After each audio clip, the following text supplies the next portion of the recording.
Breaking news. Aghori వ్యవహారంలో అనేక ట్విస్టులు తెరపైకొస్తున్నాయి. అఘోరి భార్య అంటూ మీడియా ముందుకు వచ్చింది ఓ మహిళ. తనను పెళ్లి చేసుకుంటానని చెప్పి మాయమాటలు చెప్పాడని ఆరోపించింది. అయితే ఈ ఆరోపణలపై అఘోరి స్పందించింది.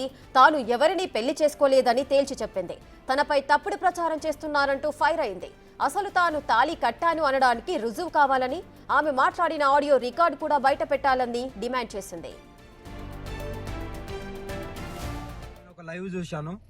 రాధిక అనే ఆమె అడ్వకేట్, ఆమె లాయర్గా చేస్తుంది. ఆమెకు పెళ్ళై భర్త వేరే వాళ్ళతో వెళ్ళిపోయిండు. ఆ డిప్రెషన్లో ఉండి, ఓకేనా, ఆ డిప్రెషన్ నుండి నాకు ఫోన్ చేసి, అమ్మ నాకు ఇలా జరిగింది, నన్ను కొద్దిగా కాపాడండి, నాకు కొద్దిగా తోడుండండి, కొద్దిగా నా భవిష్యత్తుని కాపాడండి అని నన్ను అప్రోచ్ అయితే నేను ఆమెకు ఫోన్లలో మాట్లాడడం జరిగింది. కానీ ఏదైతే ఆమె ఇప్పుడు పెళ్లి చేసుకున్నాము, నాకు తాళి కట్టింది అనేది ఇదంతా అబద్ధం. నేను ఒకటో తారీఖు మధ్యప్రదేశ్లో ఉన్నాను. మధ్యప్రదేశ్లో నా కారు చెడిపోతే నేను అక్కడ మధ్యప్రదేశ్లో ఉన్నాను. కానీ ఏదైతే తాళి కట్టిందని అంటుందో అవి ప్రూఫ్స్ కావాలి నాకు. ఏదో పసుపు గమ్మో పసుపు తాడో చూపిస్తే కాదు, ప్రూఫ్స్ అనేటివి కావాలి. అది కంపల్సరీ చూపియాలి కూడా. ఇంకోటి ఏంటంటే నా ఆడియో రికార్డింగ్ మాత్రమే పెడుతుంది కదా, మరి ఆమె మాట్లాడిన ఆడియో రికార్డింగ్ కూడా కావాలి. ఆమె మాట్లాడిన ఆడియో రికార్డింగ్ కూడా బయట పెట్టాలి. మందు డబ్బా పట్టుకొని, అమ్మా నువ్వు లేకుంటే స్వామి అని పిలుస్తాయి, స్వామి నువ్వు లేకపోతే నేను చచ్చిపోతాను, నువ్వు నన్ను కాపాడుకో, నాకు తోడుండు, ఒక ఆశ్రమం పెడతాను, నీకు ఆశ్రమం కట్టిస్తాను, అక్కడ ఉంటాను అని ఎలా అన్నావు? నువ్వు ఏ ఉద్దేశంతో అన్నావు? నువ్వు ఎంత డిప్రెషన్ నుండి అన్నావు? ఇంకోటి, నేను లవ్ యూలు మిస్ యూలు అనేటివి నేను అది నా కామన్ వర్డ్. అందరితోని ప్రేమగా ఉంటాను, ప్రేమగా మాట్లాడతాను. నాకు అదొకటే తెలుసు. ఎవరిని నేను ద్వేషించను, ఎవరితో నేను అలా ప్రవర్తించను. ఎందుకంటే ఎవరైనా సరే కష్టాలలో ఉండే బయటికి వస్తారు. ఆ బయటికి రావడానికి నేను వాళ్ళతో ప్రేమగానే మాట్లాడతాను. అవి నా common words, love you miss అనేది. కానీ దాన్ని ఎలా మీరు పోర్ట్రేట్ చేస్తున్నారు? ఆ అమ్మాయికి కూడా సిగ్గులేదా? మరి ఇప్పుడు నేను వర్షిణిని పెళ్లి చేసుకుంటాను, వర్షిణిది అన్నప్పుడు ఇన్ని రోజులు లేంది ఈ రోజు ఎందుకు మీడియా ముందుకు వచ్చినావు? అదే రోజు వచ్చి మీడియా ముందు మాట్లాడొచ్చు కదా, అంత దమ్ము లేదా? ఇప్పుడు నీకు ఎవడో వచ్చి చెప్తే నువ్వు మీడియా ముందుకు వస్తున్నావా? ఎవడో వచ్చి, నువ్వు లాయరే కదా, అదే రోజు నువ్వు కోర్టులో, అదే నువ్వు చేసే కోర్టులోనే నువ్వు పిటిషన్ వేసుకోవచ్చు కదా. ఇప్పుడు నువ్వు లాయర్ కాబట్టి అలా కూడా చేస్తావేమో. నువ్వు ఆ రోజు ఎందుకు మీ లాయర్ల సమక్షంలో అందరికి ఎందుకు చెప్పలేదు? మాకు ఇలా పెళ్ళైంది, మేము ఇలా అని మీ ఊరోళ్ళకు, మీ అమ్మ నాన్నకి ఎందుకు చెప్పలేదు? మరి అంటే దేనికైనా తెగిస్తారా? నీ మొగుడు పోయిన డిప్రెషన్లో, నీ మొగుడు వెళ్ళిపోయిన డిప్రెషన్లోకి వెళ్ళి బయటికి రావలేదా అని ఫోన్ చేసిన దానివి ఇప్పుడు నా మీద నిందలేసి అంత పెద్దదానివి అయిపోయినావా? నీ ఆడియోలు కూడా బయటికి రావాలి.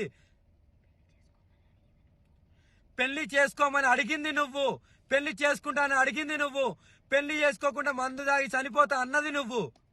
నీ ఆడియోలు బయటికి తీ. నువ్వు ఆడియో రికార్డింగ్ పెట్టుకున్నావేమో, బయటికి తీ.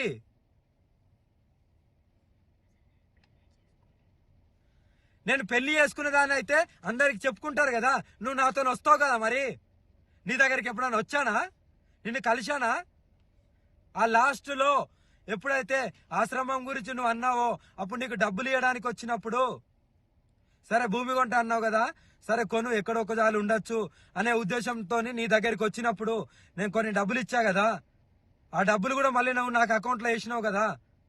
ఈ అకౌంట్ కూడా తీసి చూపెట్టు, నేను ఇంతేషా అంతేషా అని చూపెట్టు. మరి అవి కూడా అకౌంట్లో అవి ఎవరిచ్చిళ్ళు ఏంటనేది నీకు తెలియాలి, ప్రజలందరికీ తెలియాలి. ఇప్పుడే అయితే శ్రీనివాస్ అలియాస్ లేడీ అఘోరి గతేడాది జనవరి 1న తనను పెళ్లాడాడని రాధిక చెబుతోంది. తన మెడలో వెండి తాళి కట్టాడని, అయితే రీసెంట్ గా ఇంటికి వచ్చి తన తాళి తనకు ఇచ్చేయమని గొడవ చేసి ఆ వెండి తాళి తీసుకెళ్లిపోయాడని చెబుతోంది.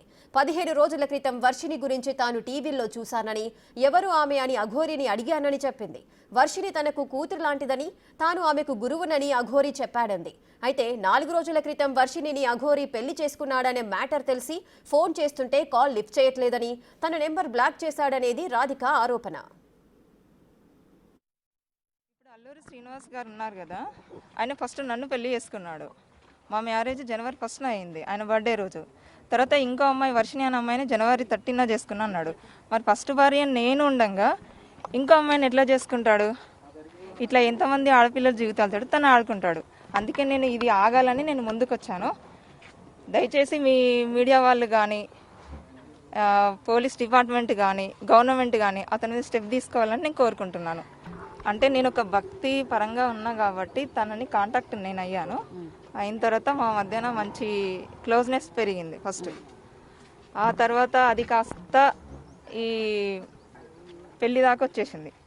పెళ్లి చేసేసుకొని ఏదో సేవ, ఒక ఆశ్రమం పెట్టి ఒక సేవ చేసుకుంటూ ఉండిపోవాలని అనుకున్నాము. దానికి ప్రిపేర్ కూడా అయ్యాము. చాలా చోట్ల ల్యాండ్స్ కూడా వెతికాము, కానీ మేము తీసుకోలేకపోయినాం. ఎందుకంటే ఈయన ఒక్క మాట మీద నిలబడడు. రోజు రోజుకి తన మాట అనేది చేంజ్ అవుతూ ఉంటుంది. అట్లా ఈలోపు ఈ వర్షిణి అనే అమ్మాయి టాపిక్ వచ్చింది. నేను అడిగాను, అడిగితే ఏమన్నాడు, తను నాకు కూతురు అవుతుంది, నేను తనకి గురువుని అవుతాను, ఏదేదో చెప్పుకుంటూ వచ్చిండు. అంతేకాదు అఘోరి తనకు పంపిన వాయిస్ మెసేజ్లను బిగ్ టీవీకి అందజేసింది రాధ. ఆ ఆడియోలో అఘోరి రాధపై చాలా ప్రేమ ఒలకబోశాడు. ఆ ఆడియోలో తనను చాలా మిస్ అవుతున్నా, రాగానే తాళి కడతా, గుండెలో చాలా పెయిన్ ఉంది, మనం జీవితాంతం కలిసి ఒకటే ఇంట్లో ఉండాలని కోరిక, అందరూ వేరు నువ్వు వేరు, ఇలా సాగింది అఘోరి ప్రేమ వ్యవహారం.